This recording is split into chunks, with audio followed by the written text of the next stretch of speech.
Welcome to my channel. प्रकृति में पाए जाने वाले जीव दो प्रकार के होते हैं, समतापी और असमतापी। समतापी वे जीव होते हैं जिनके शरीर का ताप एक सा बना रहता है, जैसे गाय, भैंस, बकरी, मनुष्य व पक्षी। ये उष्ण रक्त यानी गर्म खून वाले जीव होते हैं, जबकि असमतापी वे जीव होते हैं जिनके शरीर का ताप बाह्य वातावरण के अनुसार बदलता रहता है, जैसे सांप, छिपकली, कीड़े, कछुआ, मेंढक और मछली।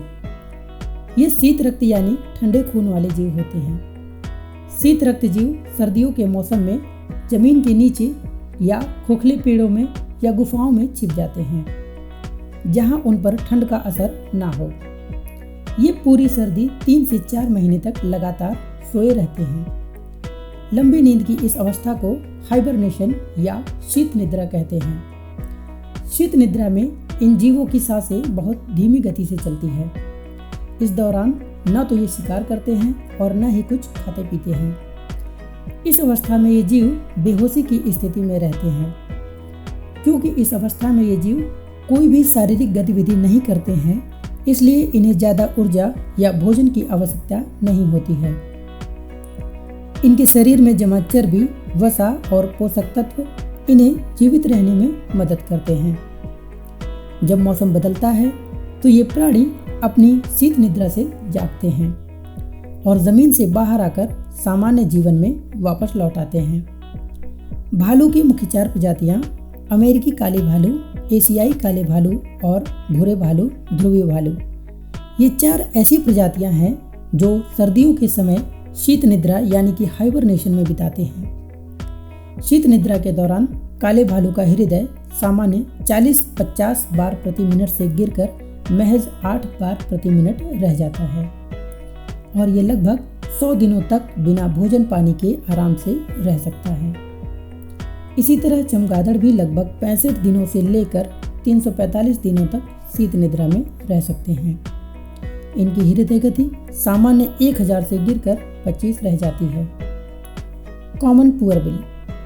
कॉमन पुअर बिल एक ऐसी पक्षी है जो ठंड के समय पहाड़ों की ओट में जाकर छिप जाती है और 5 महीनों तक बाहर नहीं निकलती। ऐसे ही रानी मधुमक्खी। रानी मधुमक्खी 6 से 8 महीनों के लिए शीत निद्रा में रहती है। कछुए भी लगभग 75 से लेकर 150 दिनों तक शीत निद्रा में रहते हैं। इसी प्रकार अन्य जीव जैसे सांप, घोंघा, मेंढक भी सर्दियों के मौसम में लंबे दिनों तक सोए रहते हैं।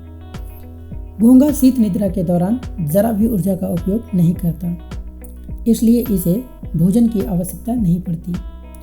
कुछ क्षेत्रों में जहां बारिश कम होती है वहां ये साल भर के लिए सोते रहते हैं। मेंढक ठंड से बचने के लिए तालाब या जमीन आदि की सतह से लगभग 2 फीट तक की गहराई खोदकर उसमें पड़ा रहता है। मेंढक अपनी त्वचा से मिट्टी की नमी में उपस्थित ऑक्सीजन और पानी लेते रहता है। बरसात के समय ये बाहर निकलते हैं और प्रजनन करते हैं और बरसाती कीड़ों को खाते हैं, फिर जमीन के नीचे चले जाते हैं। शीत निद्रा या हाइबरनेशन की तरह ग्रीष्म निद्रा या एस्टिवेशन भी होता है। एस्टिवेशन एक ऐसी घटना है जिसमें उष्ण रक्त जीव गर्मी के मौसम में सोकर बिताते हैं। वैज्ञानिक भाषा में इसे सौंदर्यीकरण कहते हैं।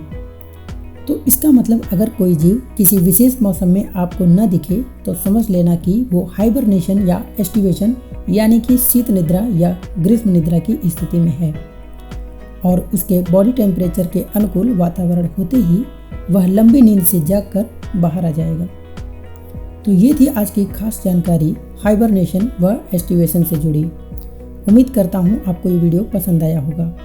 तो मिलते हैं अगले वीडियो में, तब तक के लिए अपना ख्याल रखिए। नमस्कार, धन्यवाद।